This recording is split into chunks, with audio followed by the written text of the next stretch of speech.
राष्ट्रहिताचा बुलंद आवाज, राष्ट्रप्रथम न्यूज। कुपवाड औद्योगिक वसाहतीतील केमिकल कंपन्यांवर कारवाईच्या मागणीसाठी बंडखोर सेना पक्षातर्फे प्रदूषण नियंत्रण मंडळाच्या कार्यालयासमोर जोरदार निदर्शन करण्यात आले। यावेळी आंदोलकांनी जोरदार घोषणाबाजी करून संबंधितांवर कारवाई करावी, अन्यथा 27 मे पासून बेमुदत धरणे आंदोलन करण्याचा इशारा दिला।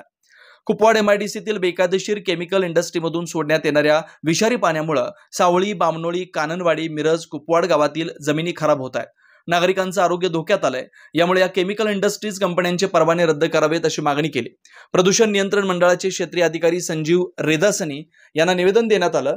यावेळी प्रदेश उपाध्यक्ष निलेश मोहिते, कोल्हापूर जिल्हाध्यक्ष विजय लोखंडे, हातकणंगले तालुका अध्यक्ष सुरेश सावळे, हातकणंगले तालुका युवक अध्यक्ष अभिषेक भंडारे, अजय साळवे, राहुल देडे, नारायण गाडे, सुशीला जाधव, गौतम कांबळे यांच्यासह कार्यकर्ते सहभागी झाले होते।